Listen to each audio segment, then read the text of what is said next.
Good job. I wondered what he was going to say next, words of appreciation? And then, out of my husband's mouth, came something unbelievable. I'm setting you free. I'm giving you this bakery. I doubted my own ears. What are you talking about? My voice barely came out, but it didn't reach him. I've always thought it. You're my slave. Working from dawn till dusk, living every single day just for the sake of bread, right? I love running the bakery. I've never thought of myself as a slave. I resisted desperately. But my plea didn't reach my husband. Yet you resent me. I've never felt that way. I raised my voice, hoping to wake him up. No matter what you say, I don't want to be with you anymore. Just get it, will you? He raised his voice over mine. I couldn't say anything back. I stood up to follow him as he left, taking a step forward.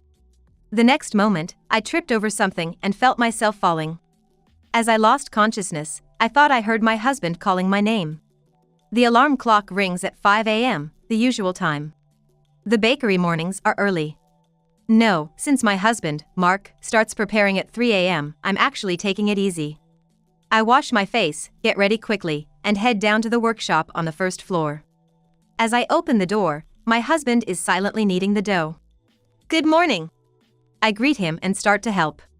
He continues to knead the dough without a word. There's no conversation as I take the freshly baked bread out of the oven. But for 31 years, we've been running the store together like this. Now, it feels comfortable. Callie Martin, my name. I've been using this name longer than the one I had before marriage. And I suppose it will be my name until I leave this world. As I pondered such obvious things, the front door opened. Good morning.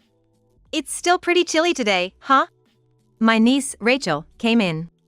Is it that time already? Rachel is my husband's brother's daughter, and although she's already married, she comes to help out about 2 days a week. She works from 6:30 a.m. until 3 p.m. She's been interested in the bakery work since she was little, often peeking in. It's amazing how time flies. The little girl has now grown into a fine adult. You know, with Rachel here to help, why don't you take a little break? I suggested to my husband, and he replied with a barely audible yeah, waved lightly at Rachel, and went upstairs to our home. Uncle is still the same, huh? Rachel's eyes were smiling as she watched her uncle leave the workshop. I've always wondered, Callie, why did you marry Uncle? Rachel asked me while we were preparing to open the shop. Well, as I talked to Rachel, I was reminiscing about the past. Our meeting was 35 years ago. We worked together at a brokerage firm. My husband was in sales, and I was a secretary. We didn't interact much, but for some reason, I was drawn to him. Without ever speaking to him, I would just watch him from afar whenever I saw him in the office. One day, when I went back to the office to pick up something I forgot, I found him working overtime alone. I intended to leave without speaking to him as usual. But for some reason, I found myself heading to the break room. I think I was quite proactive. But at that time, it felt natural to make coffee for him. Good job, I said as I placed the coffee on his desk, and he looked up at me in surprise. Thank you.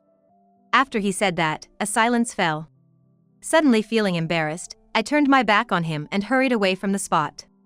Just about finished here, so how about we grab some food after this? Suddenly, those unbelievable words hit me like a bolt from the blue.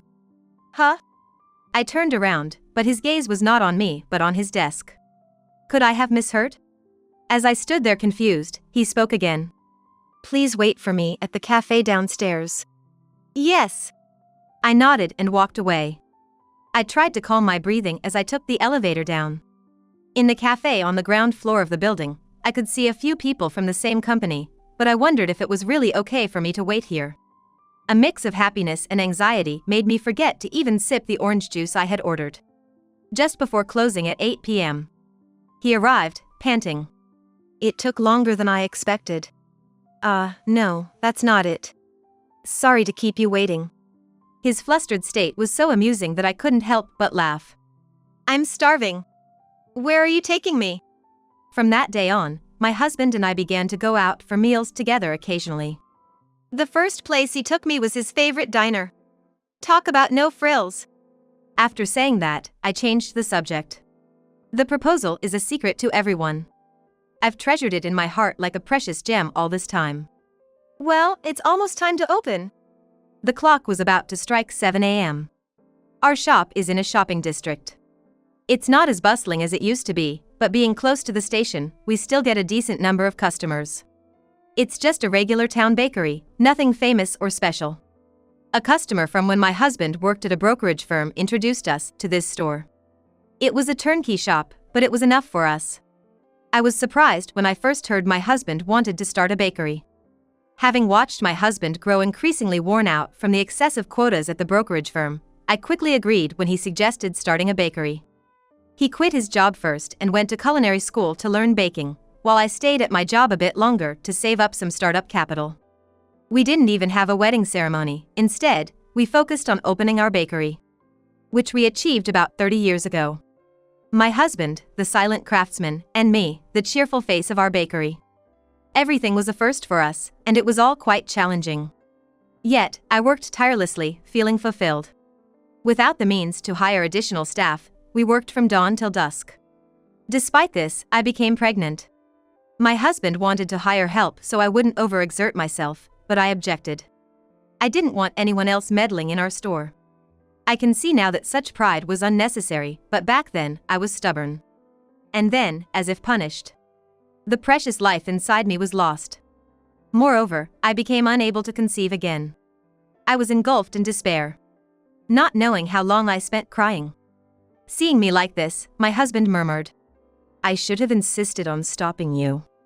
I couldn't protect you and our unborn child. This isn't what I wanted for the sake of becoming a baker." His fists were trembling. "Let's quit the bakery," he said in a voice strained with emotion. Hearing this, I woke up. Who was I supposed to protect? Our unborn child was gone. Who was this person before me, ready to give up his dream? Hadn't I decided to support this man since the day he proposed to me? How could I, of all people, destroy his precious dream? Before I knew it, I was shouting, "We are not quitting the bakery." I looked straight into my husband's eyes. "I can't have children anymore. But this store is like our child, right? We've supported each other and raised this store together. Our customers have become regulars. We're starting to be loved as the local bakery in the shopping district. There's a different kind of challenge from when we were working corporate jobs, but my husband seems more alive now than ever before. That life was supposed to be our happiness." "I'm sorry." My husband hugged me tightly. "Look at me. You have nothing to apologize for. This store and our dream together, it's my purpose in life." He didn't say anything more, but I could feel his resolve in the strength of his embrace. Just as the customers thinned out, my husband came back. "It wasn't for nothing we've been doing this for 30 years, and we have a routine down." Leaving Rachel in charge of the shop, I moved to the back. The morning bread is made by my husband, but the bread for the rest of the day is made by both of us. I've been learning from him and making my own recipes. I remember how nervous I was the first time my bread was displayed in the store so much so that I couldn't focus on cashiering whenever a customer paused in front of my bread, and I even got scolded for not paying attention to customers waiting to pay. Now, I don't worry about whether it sells, but it still makes me happy when it sells out. I hope a lot of people buy today. I whisper as I shape the bread. Glancing at the clock, it's past 10 a.m. Around this time is usually when I take a break. After putting the shaped bread in the oven, I call out to my husband. "Could you take out the bread I just put in once it's baked? I'm going to grab something to eat now." It's the usual routine. My husband would normally just nod without saying anything. But today was different. "Don't be so selfish. Take out your own baking when it's done." It's been a while since I heard my husband raise his voice. Shocked by the sudden outburst, I was left speechless. Rachel peered in from the front of the store. "What's wrong?" I smiled at Rachel, trying to act like everything was fine. It seems my husband is irritated. Even after yelling, he's taking it out on things around him. The sound of him slamming the dough is rough. I decided not to provoke him further and waited for the bread to finish baking. Then, I let Rachel, who was tending the shop, know and went upstairs. I let out a few secretly. With a sigh, I walked into the kitchen and noticed over-the-counter allergy medicine on the table. It was my husband's. Lately, he's been suffering from sneezing and itchy eyes, so I bought the medicine from the pharmacy the other day. I wondered if it was helped him at all. He's never had allergies before, so it was surprising when these symptoms suddenly started. I've been telling him to go to the doctor, but he hates hospitals and hasn't been motivated to go. His outbursts, like the yelling earlier, are probably due to how bad he's feeling. It seems over-the-counter meds aren't working, so we'll go to the doctor together on our next day off. Deciding this, I quickly ate some bread with tea poured over it to refuel and headed back to the shop. Sorry to keep you waiting, Rachel. I told Rachel I was back from my break. Callie, are you okay? Uncle seems kind of irritable. Rachel whispered, trying to gauge my husband's mood from behind the counter. He's been feeling a bit off lately. Rachel looked surprised at first but shrugged after seeing my husband. Don't worry, I won't let him hurt you. If anything happens, I'll stop him. He's already so quiet, it's kinda scary. But I'm used to it. My niece's comments show how quiet my husband usually is. It's rare to see him so visibly emotional. Hearing us talking, my husband called out from the back. He was still in a bad mood. I'll head back in before I get yelled at again. Call me if it gets busy, okay? And so, we continued working together. Even though he stopped responding to my attempts at conversation, I kept talking cheerfully. By the time Rachel left, we had finished baking the day's bread. My husband took another break before the evening rush. As I manned the shop, I reminisced about the old stories I had told Rachel that morning. I've always tried to support my husband and maintain a smile, no matter what. And tried to maintain a smile, no matter what. But now, it's not working. It seems my cheerfulness only makes his mood worse. Unlike when he was worn out from his corporate job. Wondering what to do about it, my husband returned, and soon the customers started to come in more frequently. I stopped pondering and focused on my work. During the evening rush, my husband was preparing for the next day. As the flow of customers slowed, I began to prepare for closing. At 7 p.m., we closed the shop. I shut the shutter and started preparing dinner. When my husband finished his preparations, he came upstairs. Great job today. I greeted him with a smile. Usually, he would respond with something, but today he silently went to the bathroom. I doubt he'd listen if I suggested going to the hospital in such a bad mood. I felt as though there was heaviness in my stomach. I'm not usually one to dwell on the details, but his blatant bad attitude is getting to me. After finishing dinner preparations, I went out to the balcony for a change of scenery. The night breeze felt good on my cheeks. Across the residential area, a train passed by. The sparkling view calmed my mind. I gazed at the distant buildings, remembering the days when I used to work there. Anyway, if he's this irritable because he's not feeling well, we really need to get him to the hospital. I thought to myself. If we don't solve this fundamentally, I'll continue to suffer. No matter what is said or happens, I'll take my husband to the hospital. I steeled my resolve and went back inside. After my husband came out of the bath, we had dinner together. This might be the only chance for a proper conversation. Hey, honey. I began, trying to gauge his mood. He seemed more relaxed after the bath, his usual self. This was my chance. How about we go to the hospital on our next day off? I'll come with you, I suggested lightly. He stared at me, then sighed deeply. The medicine we bought last time doesn't seem to work well.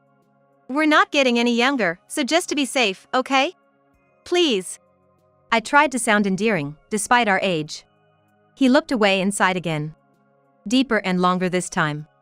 Not giving up, I clasped my hands in front of my face, peeking at him through my fingers. Please? What am I doing at 58 years old?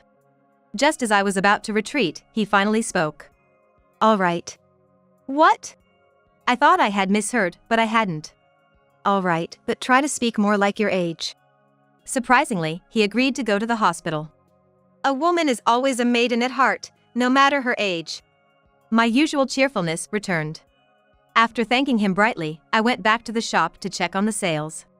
Even though he remained irritable, especially when the shop was busy, I kept reminding myself it was just until we could get to the doctor. The day of the appointment finally arrived. We woke up more slowly than usual and I started making breakfast. Soon, my husband also got up. While we were eating, my husband muttered, "Are you coming with me?" I was watching TV, but at his words, I stood up to get ready, replying, "Yes. You hate hospitals, right?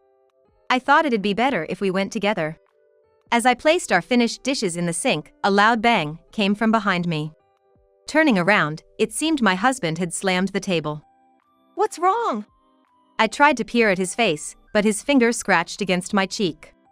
I instinctively pulled back, and in doing so, I stumbled and fell. What just happened? He was never the type to raise his hand. As I crumbled, my husband loomed over me as if to add insult to injury. I covered my head with my arms, curling up to protect myself. Looking down at me, he spat out, "Always treating me like a child. I can go to the hospital by myself." With that, he stormed out of the house. How long I remained stunned, I couldn't say.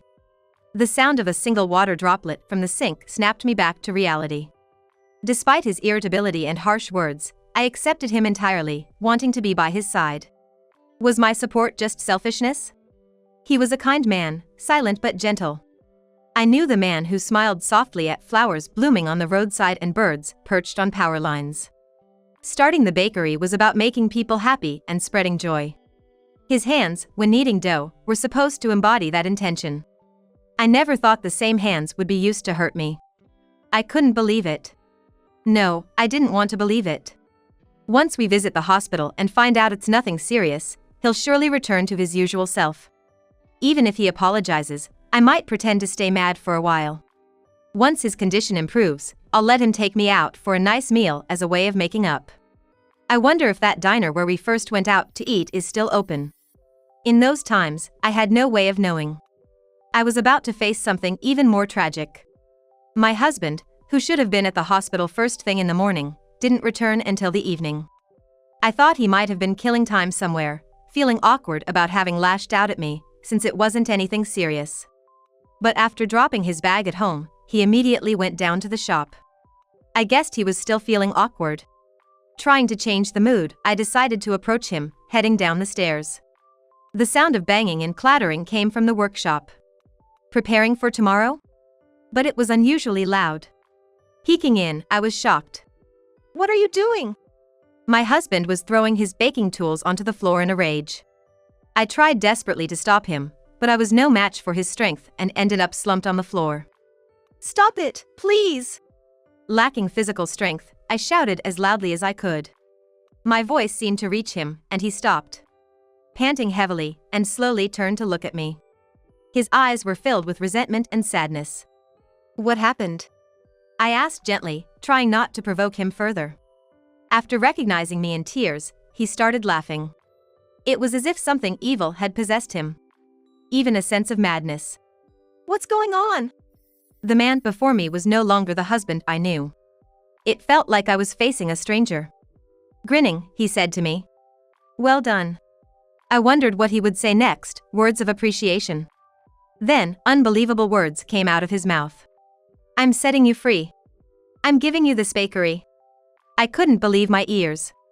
"What are you talking about?" My voice barely came out, but it didn't reach him. "I've always thought it. You're my slave, working from morning till night, becoming infertile, living every single day just for the sake of bread, right? I love running the bakery. I've never thought of myself as a slave." I resisted desperately. "I don't remember being overworked. Even after becoming infertile. Didn't we talk about this? That this shop is like our child." But my plea didn't reach my husband. "Yet you resent me." "I've never felt that way." I raised my voice, hoping to wake him up. "No matter what you say, I don't want to be with you anymore. Just understand that." He raised his voice over mine. I couldn't say anything back. Seeing I was silent, he turned his back silently and headed for the shop's entrance. I stood up from where I had been crouched on the floor, took a step to stop him. The next moment, I tripped over something, knowing I was falling. As I lost consciousness, I thought I heard my husband calling my name. When I woke up, I was in an unfamiliar place. How long had I been unconscious? I looked around. I was lying in a bed, surrounded by curtains. And 4 was in my arm, and my right leg was in a cast, suspended. I realized I was in a hospital but had no idea what had happened to me. How did I end up here after losing consciousness? Could my husband have? Holding on to a sliver of hope, I pressed the nurse call button. Eventually, a nurse came and explained what had happened in my condition, but none of the words I hoped to hear were spoken.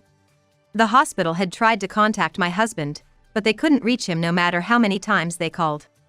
It seemed Rachel had been contacted and had taken care of all the necessary paperwork. I let out a deep sigh. Where could my husband be right now? What could he be doing? With my mind still in a daze, I cycled through various thoughts until eventually, fatigue took over, and I fell back asleep. My diagnosis was overexertion and a fractured right leg. It happened when I tried to get up and confront him, tripping over a freestanding mixer that was left out, resulting in my fall and fracture. How pathetic. A month passed before I was discharged from the hospital. I had inquired about my husband's whereabouts with Rachel, who visited me, but she said, "I don't know either. It seems he hasn't contacted Dad." It appeared he had genuinely vanished. On the day of my discharge, I hastily completed the procedures, eager to get back home. I couldn't count how many times I had blamed myself during my stay at the hospital. I intended well, but it turned out my husband found it distressing, and I wanted to apologize to him as soon as possible. I attempted to forcefully open the home's door. But it was locked. Was nobody there? I fetched the keys from my bag, unlocked the door, and went inside. The air was slightly stale in the quiet, musty space. "I'm home!" I called out, but my voice merely got absorbed into the room's depth. I took off my shoes and entered. The room looked much more spacious than I remembered. I felt nobody's presence as I returned home after a long time. And soon realized my husband's belongings were gone. I sat down on the spot for a while but eventually decided to check on the store. With a little wobble, I got up, dragging my poorly moving leg along, and made my way downstairs. The mixer workbenches were covered with sheets, signaling they hadn't been used for a considerable time. Will these machines never operate again? I wondered if I would ever see the smiling faces of our customers. I can't do this on my own. My heart was crying so. That our shop of 30 years could end so abruptly was unthinkable. I had believed I was supporting my husband, but I've come to realize that, in fact, he was the one supporting me. Remembering the days that will never return, I wept bitterly. Humans get hungry no matter what, and I was no exception. I went back home to satisfy my hunger, only to find expired milk, eggs, meat turning an off-putting color, and vegetables in the fridge. Stepping outside to buy something, I encountered a man standing there. "Mr. Taylor?" He was a lawyer my husband knew. He was a lawyer acquainted with my husband, a regular at the bakery and someone we've known since working at the brokerage firm. Knowing his profession, I had a bad feeling. "I was planning to visit around the time Mrs. Martin was discharged from the hospital. I'm glad I could meet you."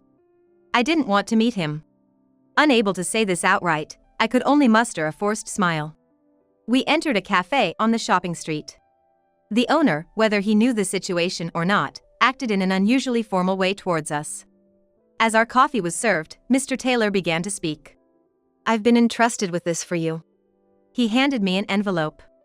"You probably know what's inside." Before opening the envelope, I took a sip of coffee. The hunger in my stomach twisted into pain. Inside, as expected, were divorce papers and various other documents. I silently returned them to the envelope. After a prolonged silence, Mr. Taylor sniffled. Perhaps he had allergies too. When I finally looked up, surprised by what I saw. "Mr. Taylor? Why are you crying?" Tears were streaming down his face. "I'm sorry. I just can't hold it in any longer." Confused, I was just fidgeting. Eventually, Mr. Taylor seemed to regain his composure after taking a deep breath. Then, after an embarrassed smile, he spoke as if he'd made up his mind. "Actually, I was told to keep quiet. But, you see, I'm also a fan of your bakery. I'd hate to see it go under." According to Mr. Taylor, my husband's condition turned out to be an allergy. Allergy to pollen? No, to wheat. I was shocked. I can only imagine how much more shocked my husband, the actual person involved, must have been. Discovering he had developed a wheat allergy and couldn't continue running the bakery, my husband had decided to leave the bakery and all his assets to me, planning to live somewhere he wouldn't be recognized. He had a hunch about it even before seeing a doctor. That explained his irritability and taking it out on me. though he felt terribly guilty for doing so. Thank you for telling me, even though you weren't supposed to. I quickly shared an idea I had with Mr. Taylor. That's a brilliant idea. Please let me know once it's all set up. Mr. Taylor smiled happily, and we left the cafe. Weeks later, I contacted Mr. Taylor. He took me to a location about 20 minutes by train from our home. In a residential area with several hills, we saw an old apartment. It's there. After climbing the hill and looking back, I could see the building of the brokerage firm where I used to work. Despite all the things that happened, I chuckled, and Mr. Taylor looked puzzled. Sorry, it's nothing. Shall we go? Following Mr. Taylor, we climbed the stairs to the second floor of the apartment. Mr. Taylor knocked on a door. A voice from inside responded. It's Taylor, coming in. The room was dim, but it was clear someone lived there. Mr. Taylor entered familiarly. I couldn't move from the entrance. Right inside, there was a kitchen and dining area, with one room further in. From the room, a familiar voice called out. Come on, don't just stand there, come in. Urged by Mr. Taylor, I peered into the back room. You! What are you doing here? As he spoke, he glared at Mr. Taylor. You set me up! My husband was trembling with clenched fists but suddenly started coughing. See, you shouldn't overdo it. You were told to rest, weren't you? My husband coughed painfully. I wanted to rush to him but restrained myself. I shouldn't inconvenience my husband with my unilateral emotions. Sensing my feelings, Mr. Taylor spoke to me. Look, Mrs. Martin. You had something to give him today, right? Prompted by his words, I remembered and handed my husband the paper bag I was holding. I heard everything from Mr. Taylor. I just couldn't give up. My husband peeked inside the bag. I made a prototype. What he pulled out of the bag was bread. This is rice flour bread. It should be okay even with a wheat allergy, right? I tried to sound playful. My husband took a bite of the bread I made.